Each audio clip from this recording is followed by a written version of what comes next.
There he is with his beautiful wife Carla at Trump's announcement in Mar-a-Lago last night. Also joining the program is President Trump's attorney Alina Habba. Alina also there with Trump last night. She's actually still in Mar-a-Lago and spent the day with number 45. So we also want to thank her for taking the time to be with us. Alina, Rogan, thank you so much. Thank you for having us today. Alina, I'll start with you first. You've been with the president throughout the day today. What is he saying about last night? How is he feeling about the future? He feels great. You know, I always say that, but I really mean it. Today, he was on top of the world, and I was really proud of what he did last night. And I'm looking forward to the future. I think 2024 is looking bright right now. We've had tremendous wins in the legal world, as you know, this week. The team is doing amazing. We beat Michael Cohen, we beat Mary Trump, and we're going to keep them coming. And I think it's a good sign of things to come. So his spirits are up, as they should be, and he had a great response. He was tremendous last night. I'm very proud. Oh, I like that. Look at that. He's going like this. The signature Trump move there, showing his punch in there. So, Rogan, you were also there last night. Some are saying that this is the Trump we saw back in 2016 when he beat Hillary Clinton. What did you think of the tone of his speech?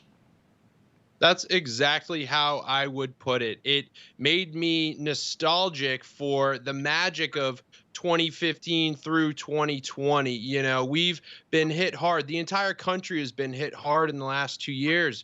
You know, our border is open. Fentanyl's killing hundreds of thousands of young Americans of all demographics, and the economy is terrible. People can barely afford, like you said, Thanksgiving food.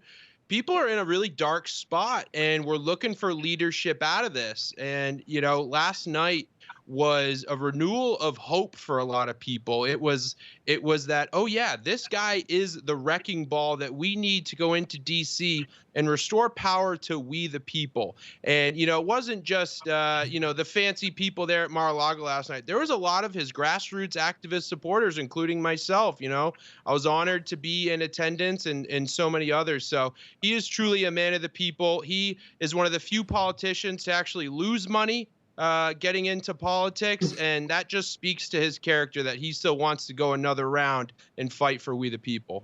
I always wonder how these politicians go in making what, $65,000, $75,000, and then they become, I don't know, multimillionaires. But well, that's for a whole other show. Now, the fake news media is claiming that Trump announced his candidacy to get ahead of the curve of any potential criminal indictments in the near future. Alina, as Trump's attorney, can you please fact check the fake news here?